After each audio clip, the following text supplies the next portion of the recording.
Does talking to your teenage son feel like trying to communicate across a vast divide? Like your words are bouncing off an invisible wall somewhere between you and him? You're not alone. Many parents struggle to get through to their teenage sons, but here's something that might surprise you. The secret isn't finding the right words, it's in creating the right moments. I'm Andy Earl. After years as a psychology researcher studying adolescent behavior, I now host the Talking to Teens podcast, where I interview leading experts every week about the art and science of communicating with teens. Today, we're going to explore how to craft conversations that lead to genuine breakthroughs with your son. Get ready to discover why those rare aha moments happen, and more importantly, how to create more of them. Here's something most people get wrong about teenage boys. They're not actually poor communicators. They're just incredibly sensitive to being lectured or told what to think. The moment they feel like you're trying to force feed them wisdom, their defenses go up. Think about your own teenage years. When did you actually listen to adults in your life? Probably not during their carefully planned lectures. More likely, it was during those unexpected moments when something just clicked, when you arrived at an insight on your own. This is especially true for teenage boys. They have a powerful need to feel like they're discovering the truth for themselves, not just accepting someone else's version of it. Understanding this changes everything about how we approach these conversations. Here's a counterintuitive truth. If you want your son to really understand something, don't explain it fully. It sounds strange, but the moment you give someone a complete answer, you rob them of the chance to have their own insight. Instead of laying out the whole solution, try dropping pieces of it like breadcrumbs, leading to understanding. For example, instead of telling your son why a certain situation might be risky, tell a story about a similar situation that you faced, but stop short of spelling out the whole lesson. Let him make those final connections himself. This isn't about being cryptic or playing games. It's about respecting your son's ability to think things through and discover insights for himself. Because an insight he discovers will always be more powerful than an answer you provide. One of the most powerful ways to help your son arrive at new insights is through what I call the echo effect.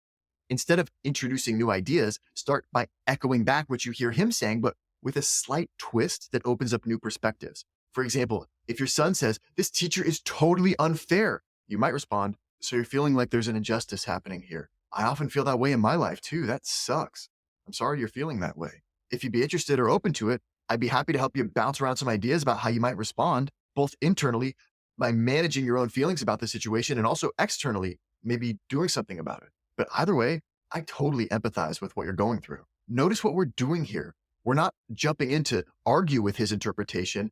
"Hey, no, the teacher is fair." We're not rushing in to offer solutions, but we're just trying to reframe the situation so that he feels more like he has agency and he starts thinking, "Hey, what should I do about this?" rather than just, "This sucks." Here's a fascinating thing about how insights work.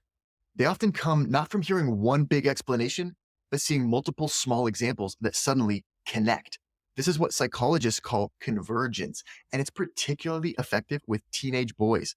Instead of making one big point about the importance of perseverance, try sharing several small, seemingly unrelated stories or examples. Maybe a story about an athlete who was cut from their team but didn't give up. A different story about how you learned to play guitar. An interesting fact about how long it took Thomas Edison to perfect the light bulb. Then let these examples sit there. Don't draw the connection for him. Let him see the pattern emerge on his own. Because when he does, when those separate pieces suddenly click together in his mind, that's when real understanding happens. Here's a paradox about teenage boys. While they're capable of understanding complex ideas, they often respond most powerfully to simple, punchy statements, not simplified or dumbed down, but crystallized into something clear and memorable.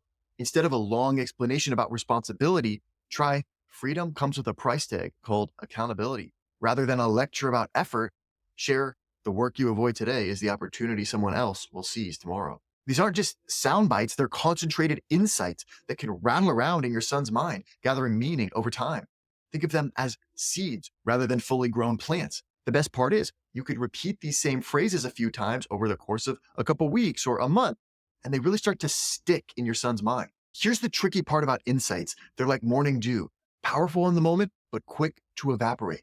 The key to making them last is to reinforce them in different ways over time. When your son has an aha moment about something, find ways to help him put that insight into practice in a variety of different contexts and situations, and then help him see the parallels without rubbing it in his face. If he realized something about the value of preparation, look for opportunities to help him experience both the benefits of being prepared and the consequences of not being prepared. The goal isn't to prove you were right, it's to help him build a bridge between insight and action. Because ultimately, the most powerful insights are the ones that change how we live, not just how we think. Talking to your teenage son isn't just about finding the perfect words, it's about creating the right conditions for understanding to emerge naturally.